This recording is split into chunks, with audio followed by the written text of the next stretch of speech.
everybody agreed that the upsurge was only worth doing if it led to a change in the political dynamics within the country.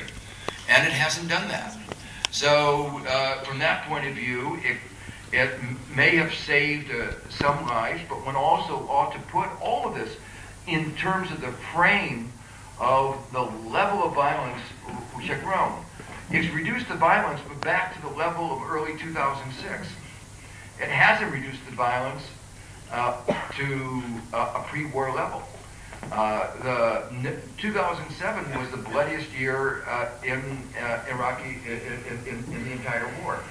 So it's one of those things where things were so bad that when you make things a little bit less bad, it seems like a victory. I think Nick's question was really a very important one.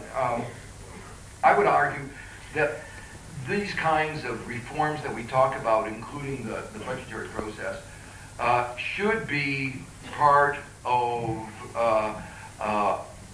what we talk about for developed and developing countries.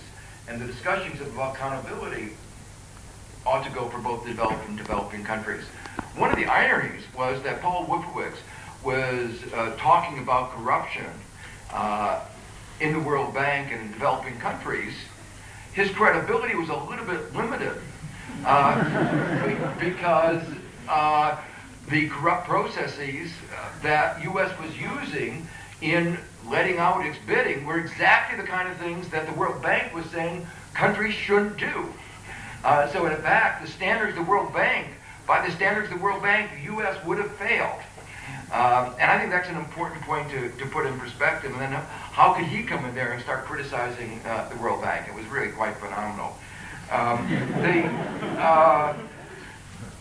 In terms of the detailed question, our numbers do include scenarios for the next 10 years, but only for the next 10 years, not the McCain 100-year project. But it does include alternative scenarios in terms of disengagement, that they are lower levels of engagement than the current level. And finally, in terms of the opportunity cost, in the book we talk about the fact that we had spent a fraction of the amount that we've spent in Iraq on infrastructure or other kinds of investment that would have yielded returns much lower than the returns on average that these yield. The U.S. economy would have gained enormous benefits in the coming years, and the loss in those future income itself is of the order of magnitude of at least $1 trillion. Mary, do you want to